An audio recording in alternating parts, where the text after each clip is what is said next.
Welcome back. This is Answer. Growth of your business matters. Madam Pauline, do you have a routine that you follow every day? Yes, I do. Tell us about your routine. One of the things I do each day is to continually improve on myself. And how do I do that? I read You read. a lot. They say Kenya is not a reading nation. You're not among those Kenyans. No, I try to read at least 3 pages to 5 pages of any material that will help me improve. Okay. One, from a professional perspective, from personal perspective, and also the spiritual aspect. The spiritual, that's nice. Yes. So the key thing is to keep improving self. Okay. So that is the reading, and of course I love nature. So I always try to do something that is aligned into nature, either gardening or just taking a walk into a green space. Yes. Awesome. Now back to business and customer service. People have businesses and maybe they're wondering, what tools can I use to improve customer service and business performance? All right. Yes. Very important to keep checking that with you. Yes. Keep asking yourself as a business. First, we've talked about understanding your strategic goals, Yes. your why. Yes. We've talked about assessing the customer.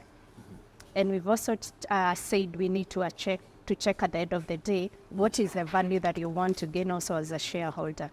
So what are these tools that will enable you to keep in check with that? Number one, we need to check at the metric of when you're evaluating the financial aspect of this business, what tools do I need? Set out KPIs for the business. KPIs. When we talk about KPIs, we are talking about the key performance indicators. Take these notes. KPIs, key performance indicators. I told you at Anza, we learn. So on the key performance indicators, these are the key indicators that will help you achieve the results and the outcomes that you're looking for your business. Now, they still flow back to the revenues that you're looking for, the profitability that you're looking for, all that covering the financial aspect of it. We also want to assess what are the feedback. We talked about for you to build a good relationship and loyalty with your client or with your customers, we need to keep evaluating. So which are the monitoring and evaluating tools you're using to check that? Yeah? Go back again and assess. If it is the customer, how do we get feedback and insights from the customers? Do you do questionnaires? Do you go to your social medias and check what are the analytics saying? Do you do personalized messages to assess what your customer is saying about your business? Or how do you check this feedback? So be clear, again, because you've already understood the demographic of your customer, use the right tool that fits the demographic of your customer. Okay. So they should use the same KPIs to measure the effectiveness of their customer service? Yes. Okay.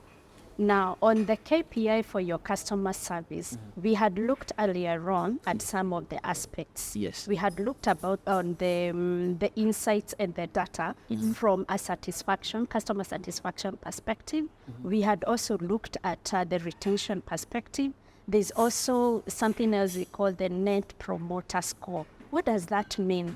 So you ask yourself, how many people are speaking about your brand? How many people out there are promoting your brand to other customers? If it is not happening, you need to assess that and ask, what could be the gaps? What are the areas that we need to improve? One of the key things I encourage most of us as entrepreneurs is to always keep assessing and evaluating your business aspect. Every area of your business performance, keep checking that, because we said for you to be successful, you need to do a continuous improvement every now and then. Things change, industry dynamics change, market dynamics change, local market conditions will change, political, changes will come in. Like now we are talking about the taxation. When you look at the taxes, how is it impacting you as a business? And remember, when we are looking at these taxes, whether you're in the kibada, whether you're in the mid-level business or you're in the mature business, it will impact you in one way or another. So check, go back and evaluate. So if this tax is going to increase the cost of production, that means my products will go up. How do I communicate that to my customers?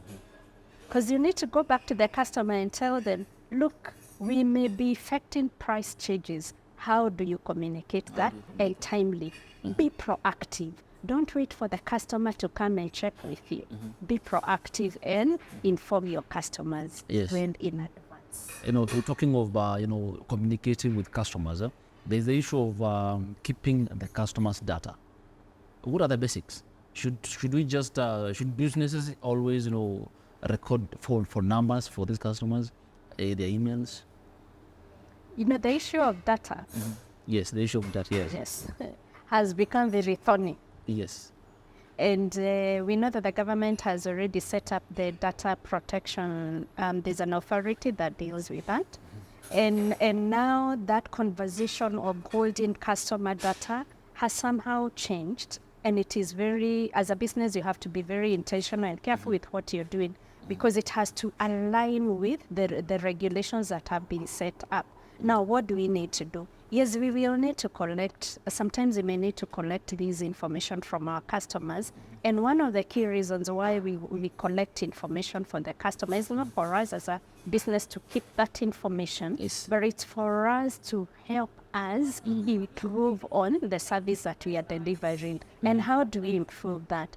Once you have a client data, you're able to understand, how do I personalize service for this customer? Yes. And it helps you to exceed the expectation of the customer by personalizing this customer that you're given. Now, back to the basics. We have said we need to operate within the regulations that have been set out. So when you're picking data, inform the customer that we are actually taking your data and we are taking this data for what the reason. Explain to the customer, ask for that consent. If you would want to be sending out like newsletters, or you'd want to be sending out text messages, just to remind them that no, hey, we are still here, we have offers, we have discounts, we have a new branch, we have new products coming in. Get the consent from the customer. Now, once you get the data from the customer, again, from a business end, you need to secure that data.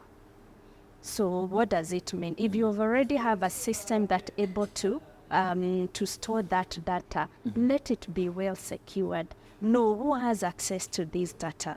What are they doing with data? Let that policy be clear and signed off. If you have teams in your business, know who does that, who has the right to access that, and what are they doing with the data.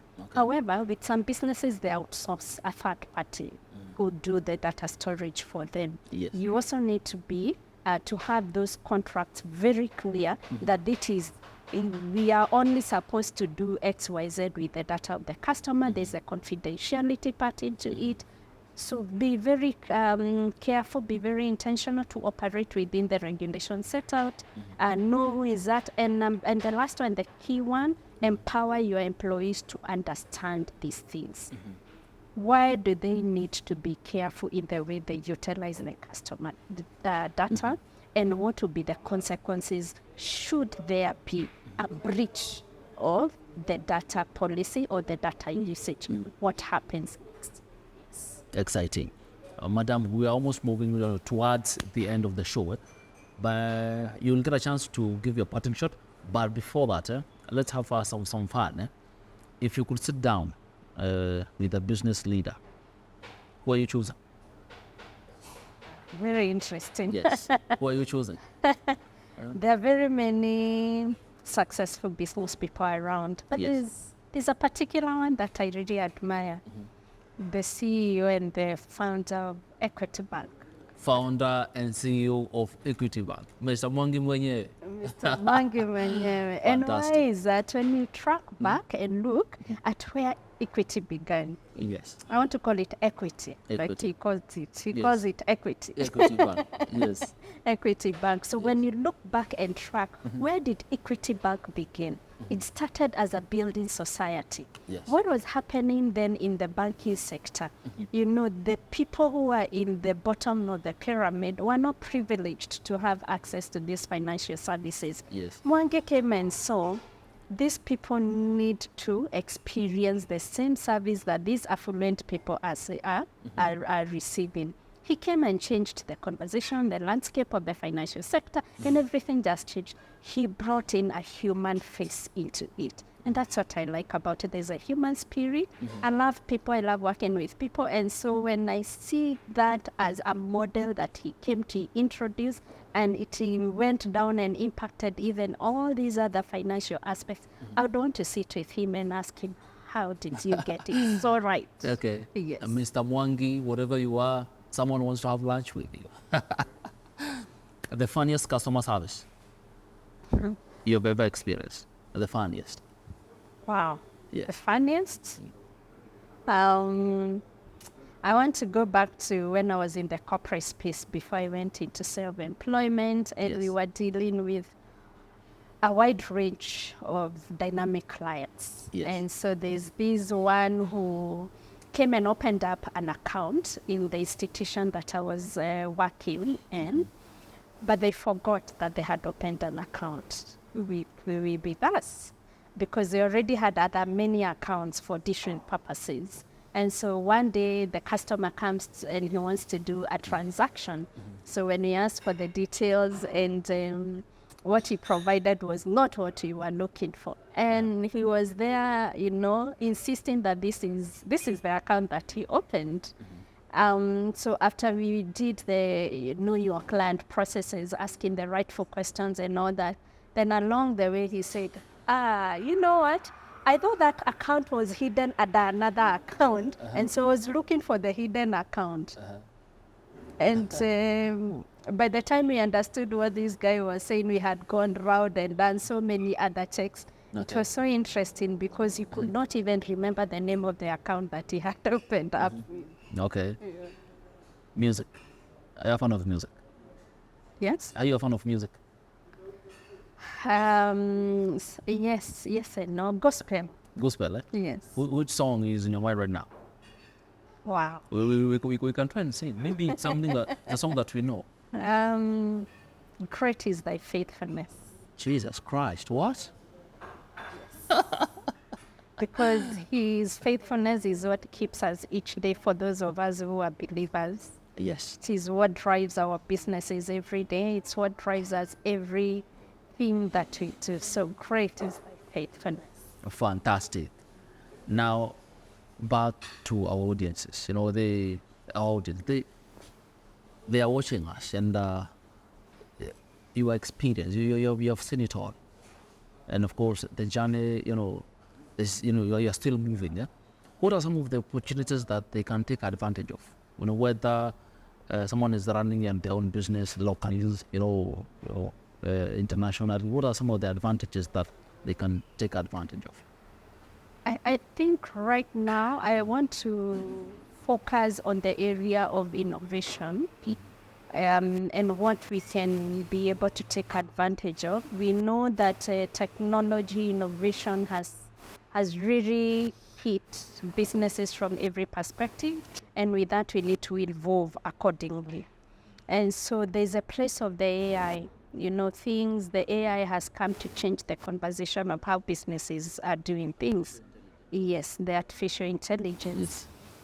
Tap into that innovation. Use those tools to help us improve our businesses. How do we interact with our businesses as we're using the AI tools? Now, let's look, for example, at one of the tools that I will pick on a business, which is a mature business, which is Safaricom. Sometimes when you're interacting, there's an AI tool they call Zuri. Zuri. So when you're interacting with Zuri, you feel like you're talking to a person, Okay. but it is not a real person. So let's take advantage of those tools and humanize them. Even as we adopt new innovation, as we adopting technology, let's also put a human face into it. And how do we do that? When you're programming these tools, then make it conversational, as if, it is just a continuous conversation that is happening. I think there's also the place of agility. Businesses now need to be adaptable. They need to understand things cannot be done in the same way, the brick and mortar way that we have always done businesses, because we need to evolve to meet the dynamics that are happening in the local, regional, global perspective. The social media has come to change the way we do business. Let's take advantage of that. Whether you're starting business or you're already in the business, that's a great space to be able to present what we do as business people and to net into customers here or even outside the world. True. If Anza was a business, I'm the owner of the business. I rate my customer service. You are the customer. Rate my customer service. Very interesting. Yes. I'll use a scale Yes. of 1 to 10. You want to turn 1 to 10. So, and I want to look at it from the experience perspective, from when I got into to learn about ANZA, which is not right now, it was before, Yes. and how the conversation has been. I'll give a 7. A 7. Seven is good. Yes. So we should work hard on to reach 8, 9. Yes. If I give you a 10, you will not do much to improve on it. But anyway, the experience has been good, and like I said, I want to interact more with ANZA. They have made me feel they need me as a customer. Yes. And the experience has been good. They want to understand what is it that you do, how can we help you improve as our customer, which shows me that they are focused on the customer. Yes. Thank you so much. Right now, you're parting short, but you don't talk to me. You'll talk to them. Say something to them. All right. My parting shot would be this, is that the business landscape is changing. We need to evolve with it as it changes as entrepreneurs and realize that success is not a destination, but success in business is a journey of continuous improvement. So let us embrace innovation. Let us embrace agility. And at the end of the day, let's strive to be excellent in the businesses that we are planning to start or the ones that we are already running. Thank you. Fantastic. Thank you so much again, Madam Pauline Modoni, for making time for ANZA. I'm sure they have learned a lot. And when we invite you again, please come. Your wisdom. Ish. And I'm sure out there you're able to learn not a thing or two, a lot. My name is Samuel G. Uwainaina. We do this next time, but for now, it's a wrap.